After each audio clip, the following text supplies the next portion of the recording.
Hello dear student.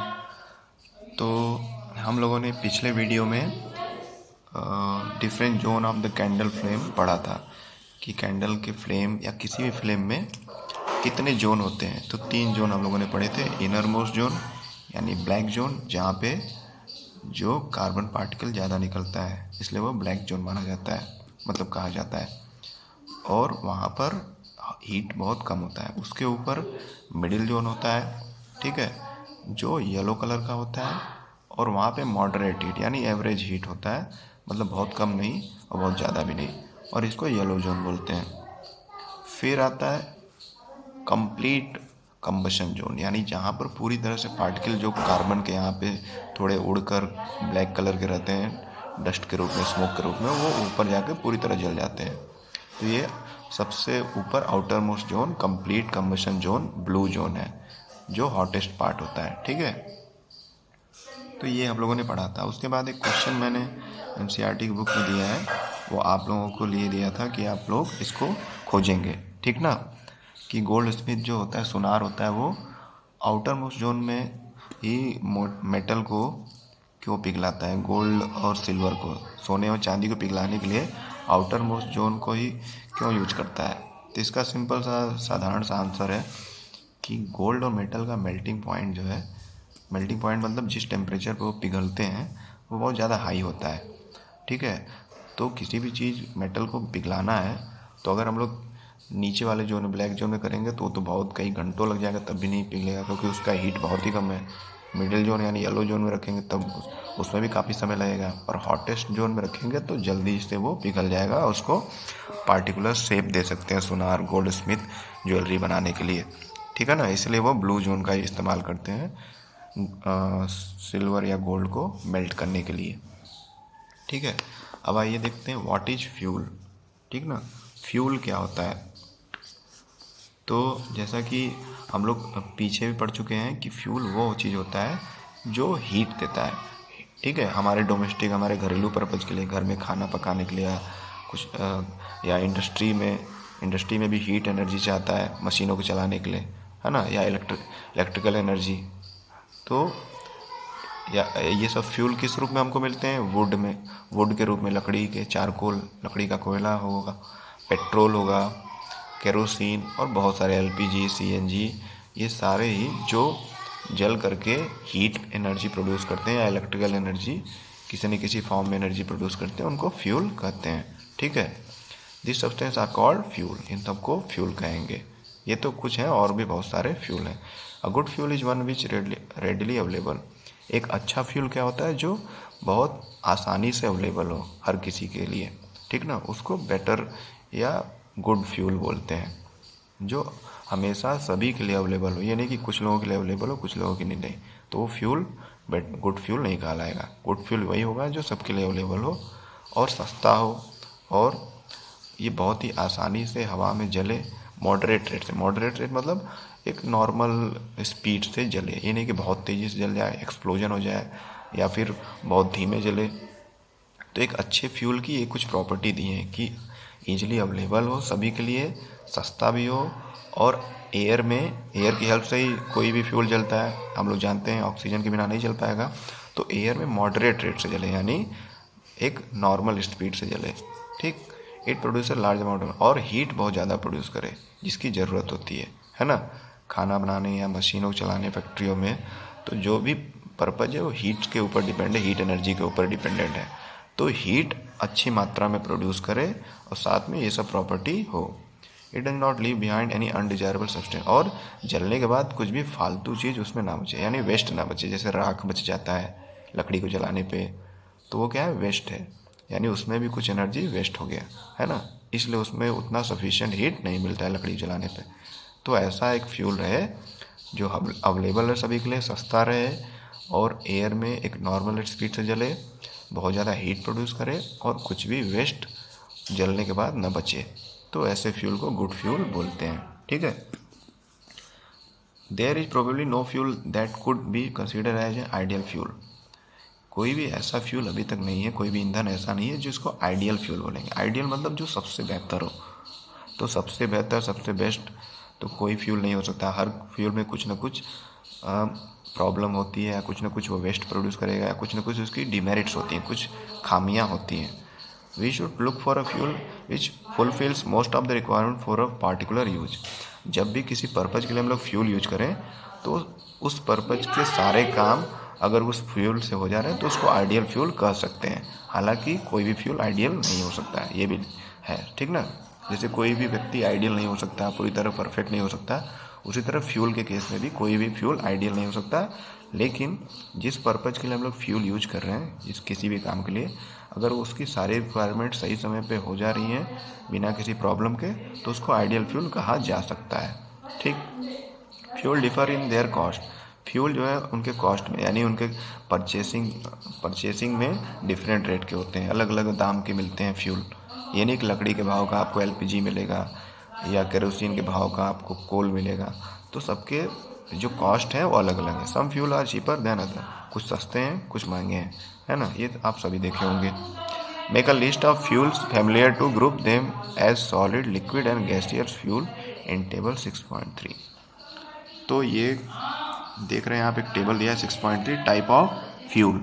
तो type of fuel में क्या दिया है, सॉलिड फ्यूल पहला कॉलम, दूसरा कॉलम लिक्विड फ्यूल, तीसरा कॉलम गैसियस फ्यूल, है ना। तो सॉलिड फ्यूल में एग्जांपल है कोयला, क्योंकि सॉलिड फॉर्म में होता है। फिर लिक्विड फ्यूल में केरोसिन ऑयल, मिट्टी का तेल, ये लिक्विड फॉर्म में होता है। गैसियस फ्यूल में नेचुरल गैस यानी सीएनजी या एलपीजी, ठीक। तो इस तरह से और भी आप अपने घर में या आसपास देख करके फ्यूल के नाम भर सकते हैं कि सॉलिड फॉर्म में कौन कौन से फ्यूल पाए जाते हैं, लिक्विड फॉर्म में कौन कौन से पाए जाते हैं, और गैसियस फॉर्म में कौन कौन से पाए जाते हैं, ठीक।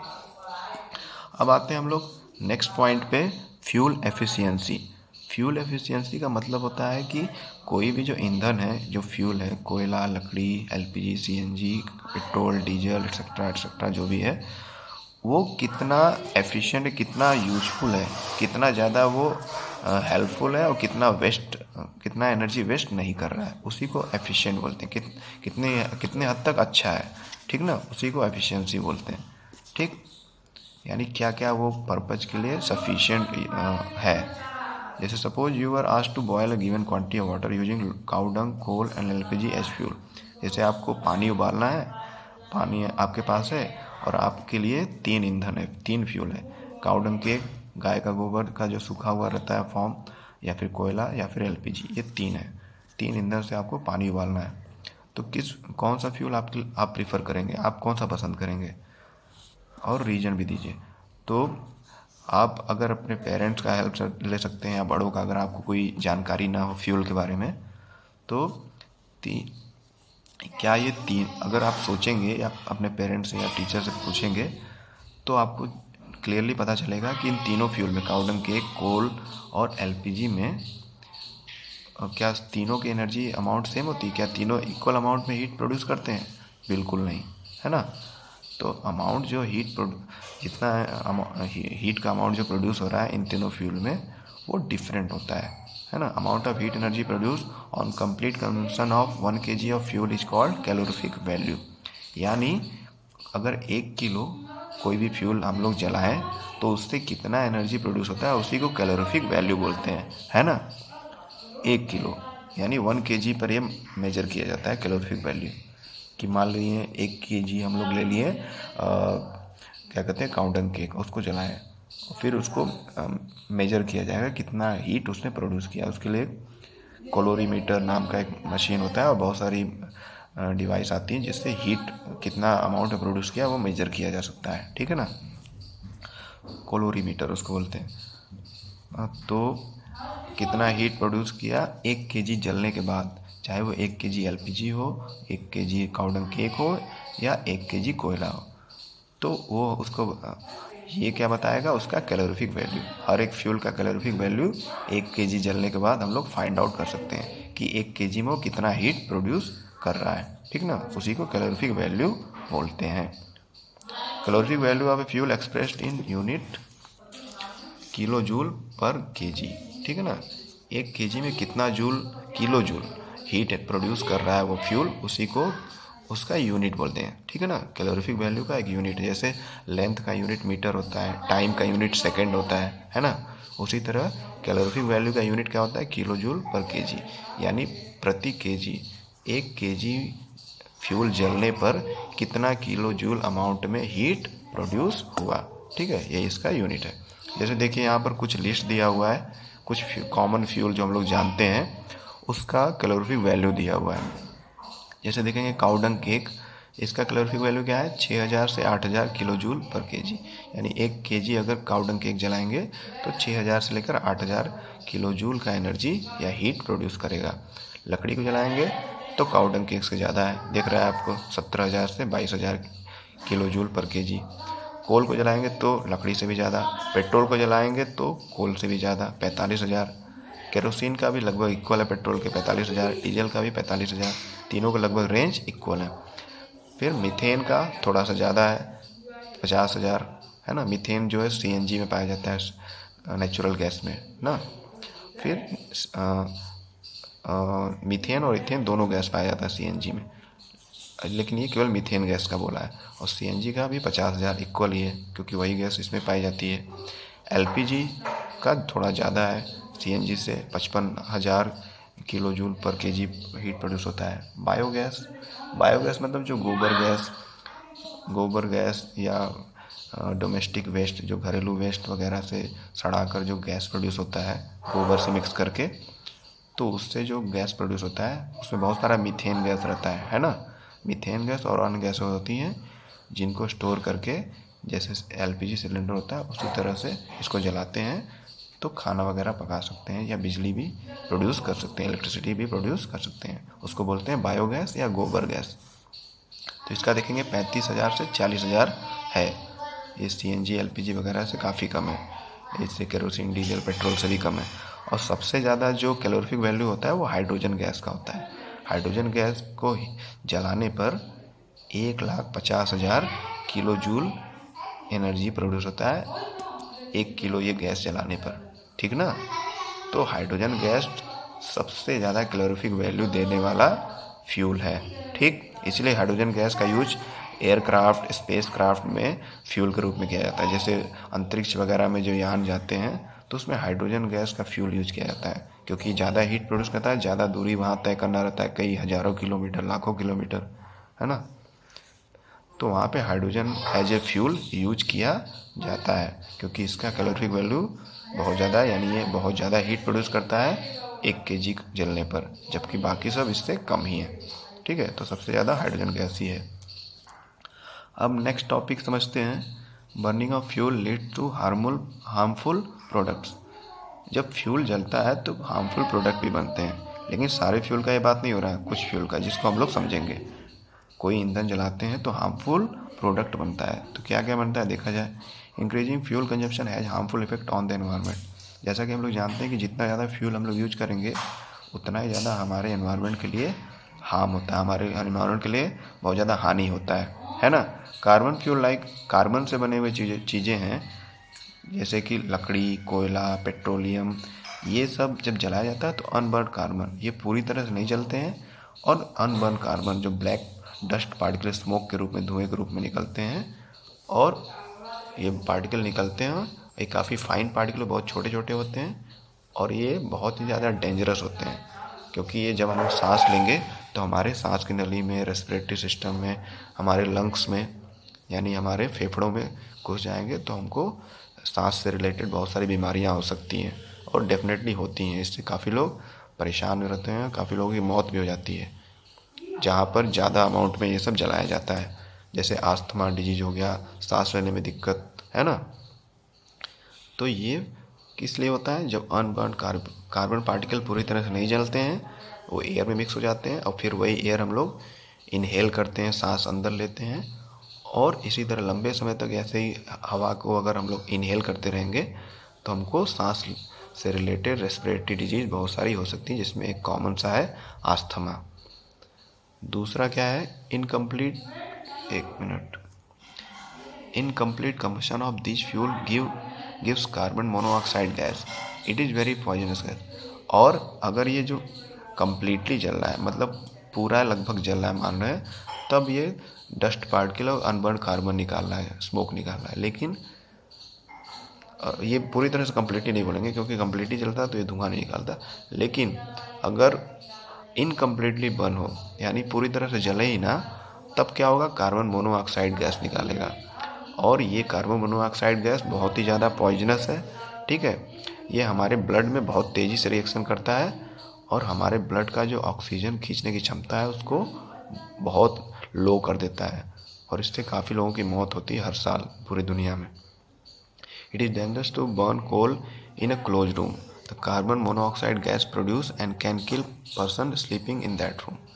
जैसा इसमें बोल रहा है कि अगर कोयले को जला रहे हैं तो कोयला जानते हैं हम लोग धुआं बहुत ज़्यादा प्रोड्यूस करता है, क्योंकि इनकम्प्लीट उसका कम्बशन होता है, पूरी तरह से वो नहीं जलता है।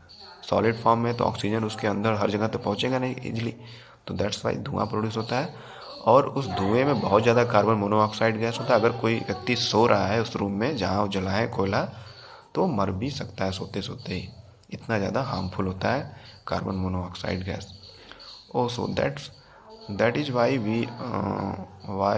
We are advise never to sleep in a room with burning और smouldering coal fire in it.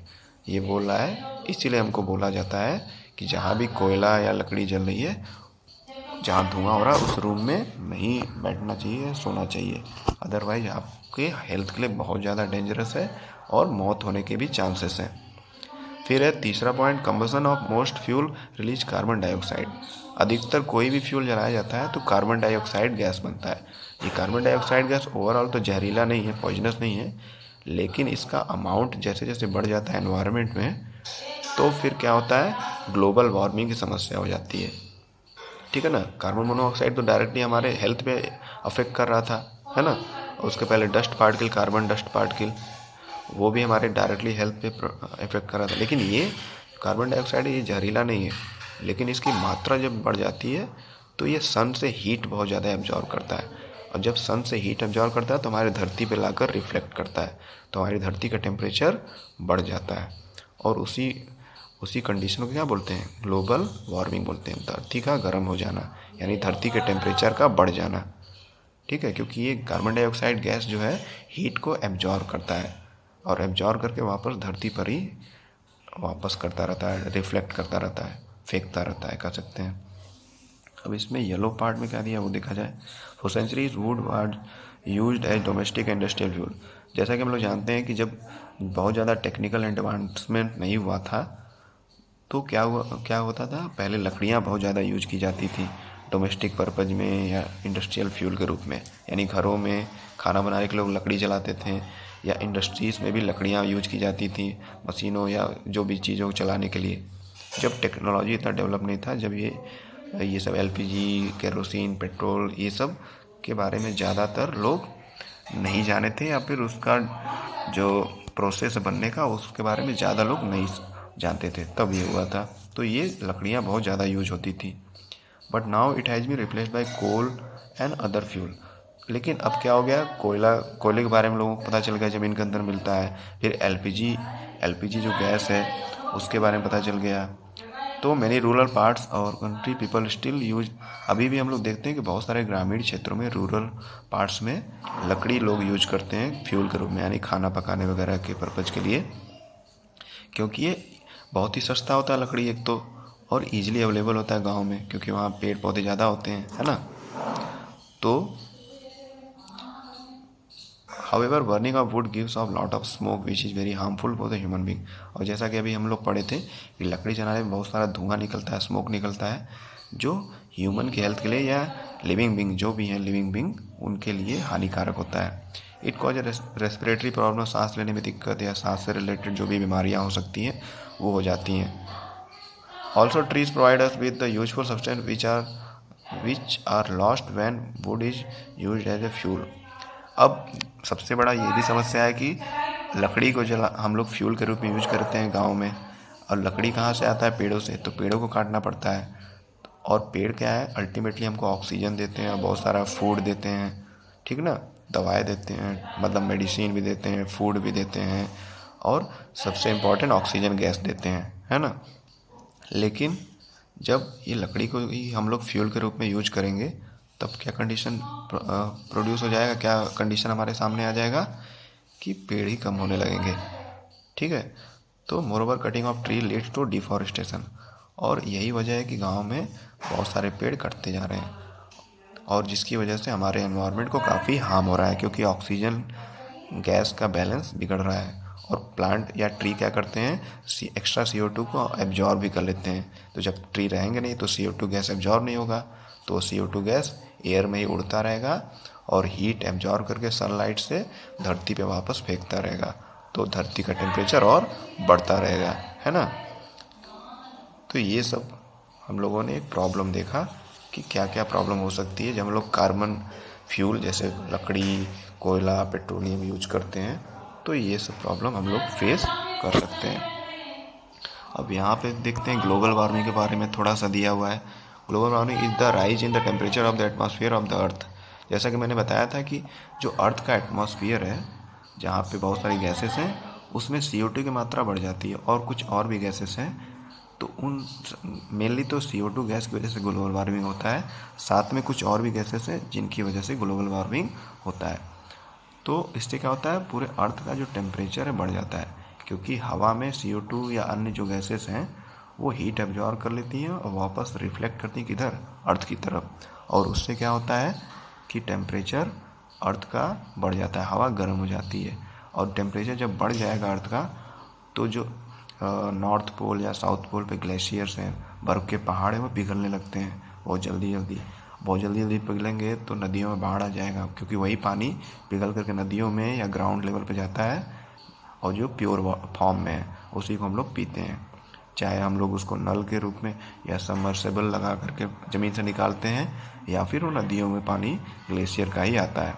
तो ग्लेशियर पहले तो धीरे धीरे पिघलता था और धीरे धीरे पानी का बैलेंस बना रहता था, है ना। लेकिन जैसे जैसे ग्लोबल वार्मिंग हो रहा है, ग्लेशियर बहुत तेज़ी से पिघल रहा है, तो पानी अचानक बाढ़ आ जाता है और पानी वेस्ट हो जाता है, उसमें मिट्टी मिक्स हो जाता है ना।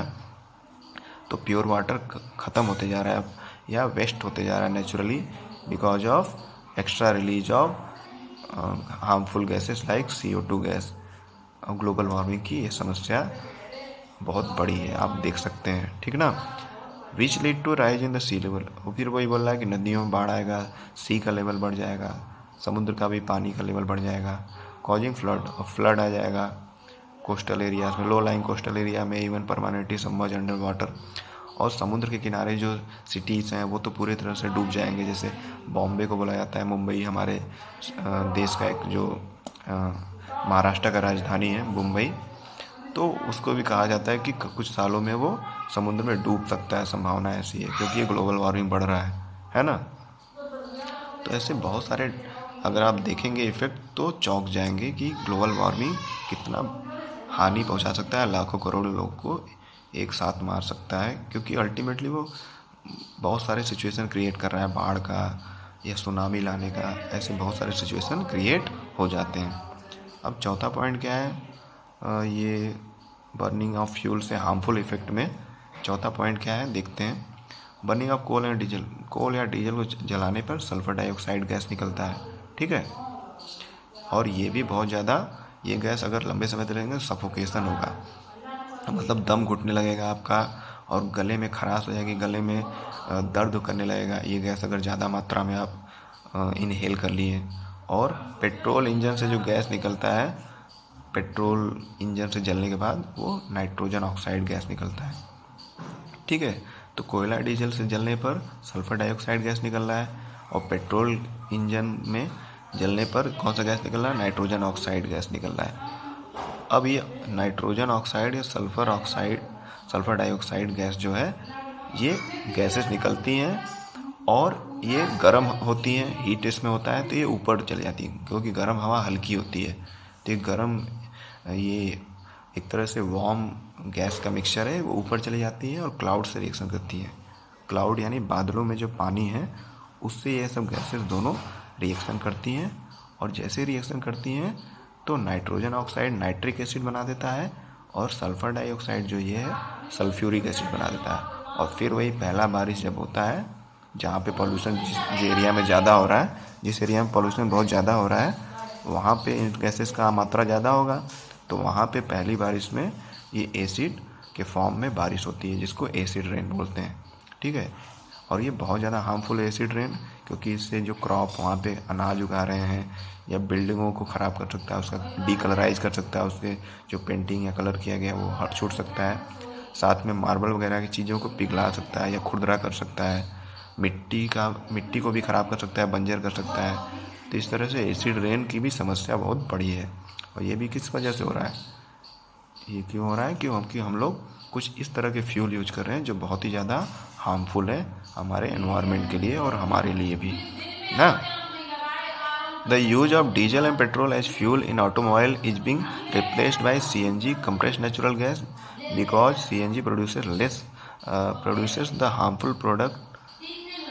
CNG produces harmful products in very small amount. हाँ, तो जैसा हम लोग पढ़ रहे थे कि कोई भी जो फ्यूल होता है आइडियल नहीं होता, बेस्ट या परफेक्ट नहीं होता है।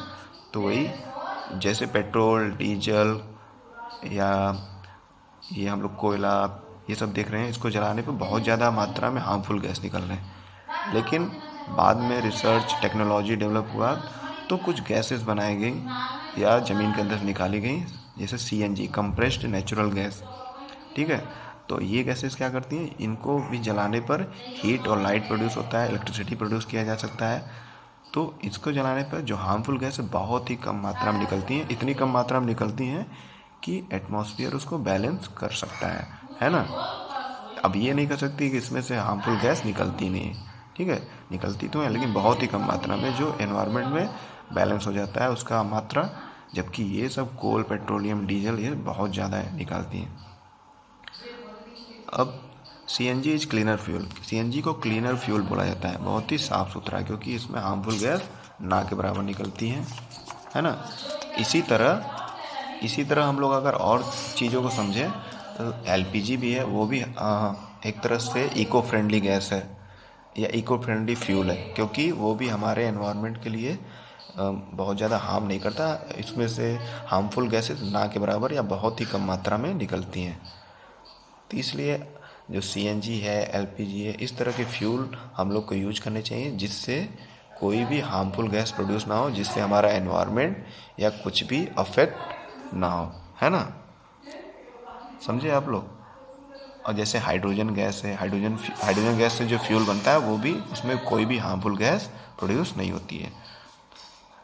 तो इस तरह से हम लोगों को कुछ ऐसे फ्यूल यूज करने चाहिए जो हमारे सारे रिक्वायरमेंट को पूरा भी कर दें और हमारे एनवायरनमेंट को और हमको कोई हार्म भी ना करें, है ना। अदरवाइज जितने भी हम लोग फ्यूल यूज करेंगे वो हार्मफुल गैस भी प्रोड्यूस करेंगे, हमारी रिक्वायरमेंट तो पूरी होगी लेकिन साथ ही साथ हम लोग बीमार भी होंगे और हमारा एनवायरनमेंट भी ख़राब होता जाएगा और अल्टीमेटली उसके लिए हम लोग पछताएंगे, क्योंकि फिर हमारा एनवायरनमेंट बहुत ही बुरी स्थिति में पहुंच जाएगा, है ना।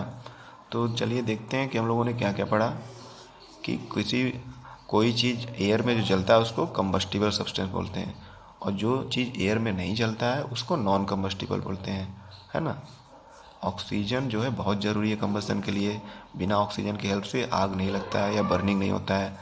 फिर कंबस्टन प्रोसेस में क्या क्या बनता है, हीट प्रोड्यूस होता है, लाइट प्रोड्यूस होता है, और हीट और लाइट दो चीज़ें प्रोड्यूस होती हैं, यानी लाइट उसमें प्रकाश भी उत्पन्न होगा और उसमें हीट एनर्जी भी प्रोड्यूस होता है कंबस्टन के बाद, है ना। इग्निशन टेम्परेचर क्या होता है, इग्निशन टेम्परेचर हर एक फ्यूल का अलग होता है और ये एक मिनिमम टेम्परेचर है जिस पे कोई भी चीज़ बर्निंग स्टार्ट कर देता है या किसी भी चीज़ में कंबस्टन स्टार्ट हो जाता है, और हर एक फ्यूल का अपना एक इग्निशन टेम्परेचर होता है। किसी भी चीज़ का इग्निशन टेम्परेचर अगर बहुत लो है तो उसका मतलब है कि बहुत तेज़ी से आग पकड़ेगा, और किसी चीज़ का इग्निशन टेम्परेचर हाई है यानी उसको बहुत ज़्यादा हीट देना पड़ेगा, तब उसका इग्निशन टेम्परेचर पर पॉइंट पहुंचेगा, फिर उसके बाद उसमें आग लगेगी। जैसे यहाँ दिया है इनफ्लेमेबल सब्सटेंस, यानी ज्वलनशील पदार्थ। ज्वलनशील पदार्थ ऐसे होते हैं जो बहुत, उनका इग्निशन टेम्परेचर बहुत ही लो होता है, यानी थोड़ा सा ही उसको आग अगर पकड़ाएंगे तो तुरंत वो जल उठते हैं, है ना। फायर को कंट्रोल करने के लिए क्या किया जाता है, बहुत सारे प्रोसेस हैं। फायर ब्रिगेड पानी छिड़काव करती है ना। पानी की छिड़काव करेगी तो वो इग्निशन टेम्परेचर, जो चीज़ें जल रही हैं उसका बढ़ जाएगा, साथ में जो भाप बनेगी तुरंत उससे ऑक्सीजन का सप्लाई कट जाएगा और जिससे आग जो फैल रहा था वो नहीं फैल पाएगा। ये सब हम लोग पढ़े थे। वाटर वाटर कंट्रोल करता है फायर, अभी हम लोग समझ लिए।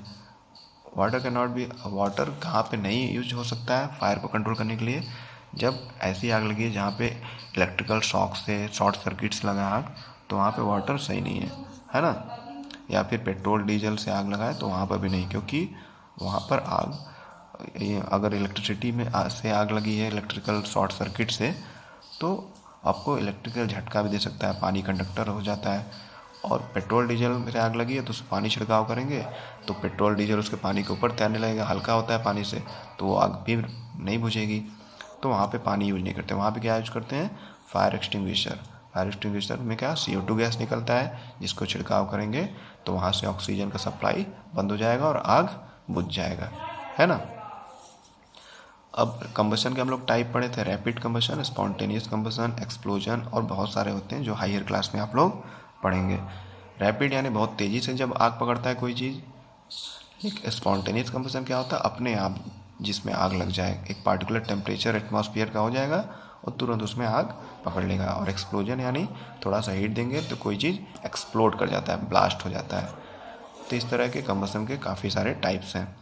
फिर फ्लेम के कौन कौन से जोन होते हैं? डार्क जोन यानी ब्लैक जोन जिसको बोलते हैं, जिसमें अनबर्न कार्बन पार्टिकल होते हैं। ल्यूमिनस जोन यानी ब्लू जोन, है ना। और नॉन ल्यूमिनस जोन यानी येलो जोन, जिसमें ल्यूमिनस जोन यानी येलो जोन, जिसमें येलो जोन में लाइट ज़्यादा प्रोड्यूस होता है, हीट कम। और नॉन ल्यूमिनस में ब्लू जोन यानी जिसमें लाइट बहुत कम प्रोड्यूस होता है लेकिन हीट बहुत ज़्यादा, जो कि सबसे ज़्यादा ज़रूरी है किसी भी फ्यूल के लिए। आइडियल फ्यूल कैसा होना चाहिए? मतलब एक अच्छा फ्यूल सस्ता हो, अवेलेबल हो सभी के लिए, और इजीली कंबस्टिबल हो, बहुत तेज़ी से मतलब आग पकड़े नॉर्मल रेट से, और ट्रांसपोर्ट में अच्छा हो, यानी उसको यहाँ से वहाँ कहीं भी ले जाया जा सके, कोई प्रॉब्लम उसमें ना हो। और उसका कैलोरीफिक वैल्यू बहुत ज़्यादा हो, यानी वो 1 kg या जितना भी मात्रा जले तो उसमें हीट बहुत ज़्यादा प्रोड्यूस करे। इट डज नॉट प्रोड्यूस, और कोई भी हार्मफुल गैस वगैरह ना प्रोड्यूस करे जिससे एनवायरनमेंट या हमको हार्म ना हो, तभी उसको क्या बोलेंगे? आइडियल फ्यूल या अच्छा फ्यूल बोलेंगे। फ्यूल जो है differ in their efficiency and cost. हर जो फ्यूल होता है अलग अलग तरह का, उसका एफिशिएंसी, उसकी जो क्षमता होती है या उसका कॉस्ट जो होता है, उसको ख़रीदने का जो पैसा होता है अलग अलग होता है। जैसे LPG बहुत अच्छा एफिशिएंट है, उसके कंपैरिजन में लकड़ी को देखेंगे, लकड़ी लो एफिशिएंट है, उसका कॉस्ट तो सस्ता है लेकिन क्या है, वो हार्मफुल गैस प्रोड्यूस करता है। और यहाँ LPG थोड़ा सा महंगा है लकड़ी से, लेकिन हाईली एफिशिएंट है, यानी कोई भी हार्मफुल गैस प्रोड्यूस नहीं करता है, इको फ्रेंडली है। फिर क्या है? Fuel efficiency expressed in terms of its calorific value. किसी भी फ्यूल की एफिशिएंसी, क्षमता को किससे एक्सप्रेस किया जाता है? कैलोरीफिक वैल्यू से। कैलोरीफिक वैल्यू हम लोग जानते हैं कि 1 kg किसी फ्यूल को जलाने पे कितना हीट प्रोड्यूस हो रहा है उसमें, उसी को कैलोरीफिक वैल्यू बोलते हैं। और कैलोरीफिक वैल्यू का यूनिट क्या होता है? किलो जूल पर kg, है ना। फिर unburnt carbon particle in air are dangerous pollutant causing respiratory problems. जो अनबर्न पार्टिकल होते हैं, पूरी तरह से नहीं जलते हैं, वो क्या करते हैं? रेस्पिरेटरी प्रॉब्लम क्रिएट करते हैं, यानी सांस से रिलेटेड बहुत सारी बीमारियां प्रोड्यूस कर देते हैं। इसलिए हम लोगों को ऐसे फ्यूल नहीं यूज करने चाहिए जिसमें हार्मफुल गैसेस निकलें। फिर incomplete combustion of fuel gives poisonous carbon monoxide gas. और पूरी तरह से जो इनकम्प्लीटली जलता है, पूरी तरह से नहीं जलता है फ्यूल, वो कार्बन मोनोऑक्साइड गैस प्रोड्यूस करता है, जो कि बहुत ज़्यादा पॉइजनस, जहरीला है ना। Increase percentage of carbon dioxide in air has link to global warming. और जैसे जैसे हमारे एटमॉस्फेयर में, हमारे धरती के आसपास जो एयर का मिक्सचर है एटमॉस्फेयर, उसमें CO2 का गैस जैसे मात्रा में बढ़ेगा वैसे वैसे ग्लोबल वार्मिंग बढ़ती जाती है ना। Oxide of sulphur and nitrogen, हम लोगों ने देखा था कि सल्फर और नाइट्रोजन का जो ऑक्साइड है, जब कोयले को, डीजल को, पेट्रोल को जलाते हैं तो ये sulphur dioxide, nitrogen oxide produce करता है, जो बादलों से या बादलों में जो पानी है उससे रिएक्शन करके एसिड बनाता है। और जब बादल हैवी हो जाता है और नीचे बारिश के रूप में गिरता है तो एसिड बन के गिरता है, जिसको एसिड रेन बोलते हैं। और एसिड रेन से हमारे क्रॉप्स को, बिल्डिंग्स को, सॉइल को, बहुत सारी चीज़ों को हार्म होता है। अगर आप उस एसिड रेन के बारिश में भीग गए तो आपके स्किन पे भी बहुत सारे डिजीज़ हो जाएंगे, घाव हो जाएंगे। ठीक है ना बच्चों। तो इस तरह से हम लोगों ने चैप्टर 6 समझ लिया इजी और सिंपल वे में। अगर कोई आपको प्रॉब्लम हो तो आप लाइव क्लास में पूछ लेना। Okay, thank you, have a nice day.